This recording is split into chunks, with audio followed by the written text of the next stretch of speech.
आम राज्यर संगीत होउछि आमर गर्व एवं गौरव। ओडिशा जार मातृभूमि ताहा पे यही पर्व, ओडिशा जार कर्मभूमि ताहा पे यही पर्व एवं जी मात्र ओडिशा प्रेमी ताहा पे भी ये पर्व। आसंतु आमे समस्ते हाथ मिलेकी आमर माँ माटी एवं एई माटीर भाषा को आउरी गौरवान्वित करिबा, आम घर पिंडारू नेकी विश्व जगत रे एई भाषा को सशक्त करिबा, समृद्ध करिबा, वृद्धिमंत करिबा।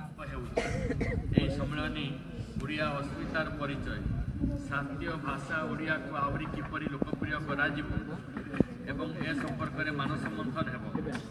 वर्तमान परिवर्तित परिस्थिति प्रजुक्ति विद्या जुगरे युवपीढ़ी सर्वदा नूतनत्व को प्राधान्य देउथिबा दृष्टि आम भाषा को प्रयोगात्मक भाव अधिक अधिक उपयोग करा नहीं यही सम्मेलन आभिमुख्य रही। सम्मेलन में ओडिया भाषार प्राचीनता और भविष्य प्रासंगिकता उपर अनेक तर्क वितर्क आलोचना करा गोटे स्थान में प्रथम थर पर बहु संख्यार भाषाविद ऐतिहासिक गवेषक एकाठी होगा राज्य गौरवर विषय।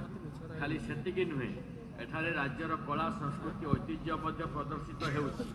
पारंपरिक चित्रकला, पटचित्र, तालपत्र पोथी, प्रिंटिंग मेसीन, ओडियार पुराना खबर कागज मध्य प्रदर्शित होउछि। एतद्व्यतीत यही सम्मेलन को नहीं प्रवासी ओडिया मानक मध्य उत्साह किसी कम नुहे। यही सम्मेलन को आहरी स्मरणीय करने निमंते पद्म पुरस्कार प्राप्त विशेष व्यक्ति विशेष भाषा साहित्य कलाकृति आदि क्षेत्र में अवदान तथा विभिन्न पुरस्कार विजेता